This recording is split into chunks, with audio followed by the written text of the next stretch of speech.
Si Kristo ba ay tao lang? Ayon sa paniniwala na ay insi ni Ginoong Manalo? Or talagang nagkakamali lang sila ng pangunawa?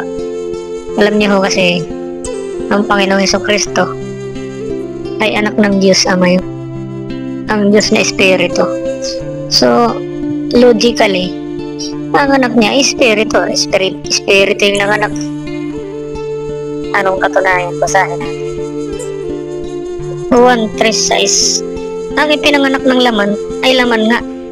At ang ipinanganak ng Espiritu ay Espiritu nga. So, ang Diyos na Espiritu ay nanganak. Ano yung anak niya? Siyempre Espiritu. Yan ang logic. Di ba? At paano naman nanganak ang Diyos? Basahin natin. Ang awit 2:7. Aking sasaysayin ng tungkol sa pasya. Sinabi ng Panginoon sa akin, ikaw ay aking anak. Sa araw na ito ay ipinanganak kita. Maliwanag. Ang Diyos Ama ay pinanganak ang ating Panginoong Hesukristo. At paano pinanganak niya yun? Nabuntis ba ang Diyos Ama? Siyempre hindi yun. Spiritual yun. Spiritu nga siya eh. Nanganak niya, Espiritu din. E paano nga siya nanganak? Basahin po natin. Juan 1:18. Walang taong nakakita kailanman sa Diyos. Ang bugtong na anak na nasa sinapupunan ng Ama, siya ang nagpakilala sa Kanya. Ayun o pala eh. Ang Panginoon Hesukristo, galing yun sa sinapupunan ng Ama. E pinanganak siya. Kaya ang tawag sa Kanya, bugtong na anak eh. Ang original nga yung translation ay bugtong na Diyos eh. Siya ay pinanganak, galing siya sa sinapupunan. At Espiritu ang Diyos Ama, Espiritu din pinanganak niya. Yun ang logic. Itong mga INC yung pinagbasihan, yung pinanganak ni Maria. Ang sabi, pinanganak ng laman ay laman nga. Ayun nga, yung laman ay pinanganak ni Maria. Pero ang Espiritu magkasama na ng Ama yun. Katunayan nga eh. Sabi sa Genesis sabi ng Diyos Ama, basahin natin.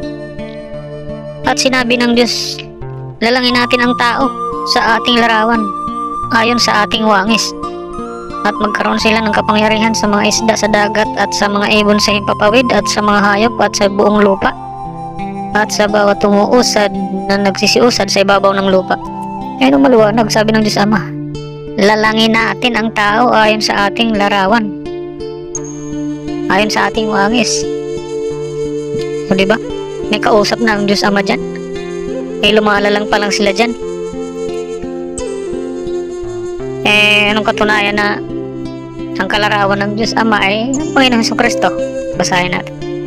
Ikalawang Korinto 4:4. Na binulag ng Diyos ng sanlibutang ito ang mga pag-iisip ng mga hindi nagsisisampalataya, upang sa kanila ay huwag sumilang ang kaliwanagan ng Ebanghelyo ng kaluwalhatian ni Kristo, na siyang larawan ng Diyos.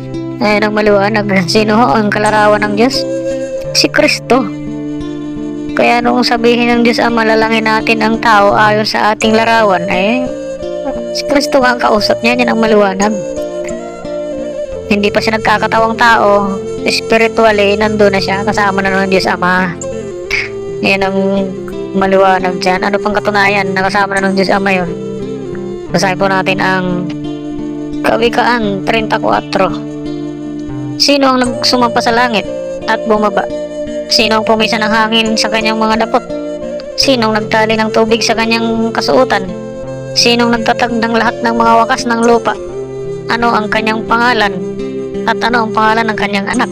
Kung inyong nalalaman. Ayun, maliwanag oh. Kasama na ang kanyang anak sa paglalang. Ano ang pangalan niya? Kung alam mo. Ngayon alam mo na, si Kristo yun eh. O di magkasama na sila, paglalang pa lang. Hindi pa siya pinanganak ni Maria. Ayun pong katotohanan dyan. Kaya huwag ko kayong papaniwala na si Kristo ay lumitaw lang nung pinanganak ni Maria.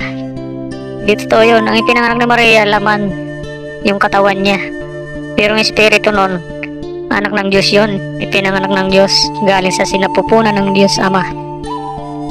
Yung pong maliwanag dyan. Kaya katunayan na si Kristo ay Diyos, anak ng Diyos Ama na Espiritu. At hindi siya tao lang ha. Espiritu siya.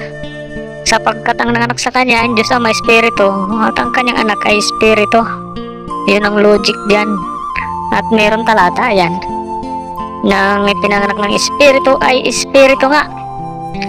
Ang ipinanganak ng laman ni Maria ay laman nga. Yun ay si Jesus. Ipinako sa cross. Yun ang katotohanan dyan. Kaya ako po, hindi totoo na tao lang si Kristo. Hindi totoo yun.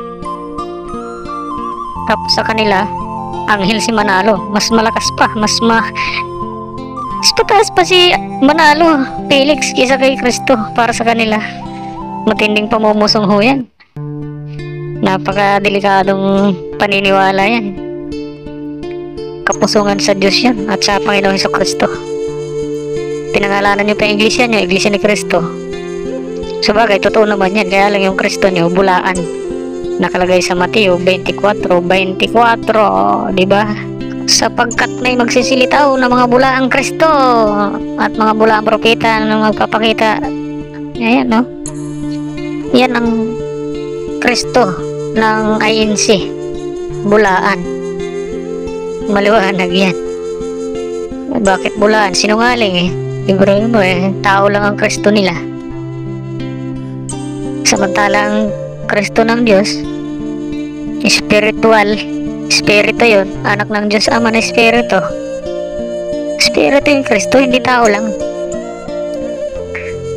Eh, porket pinanganak ni Maria, eh, Kristo din. Yun ang pagkahulugan niya. Tao lang. Pinanganak ni Maria. Wala talaga kayo sa logic eh. Eh, wala pang tao. May Kristo na. Yun ang maliwanag dyan. Kaya hindi totoo na tao lang yan si Kristo. Espiritu yun. Ang tatay niya, Espiritu ang nanganak sa kanya. Espiritu din siya. Ang ipinanganak ng Espiritu nga. Diba?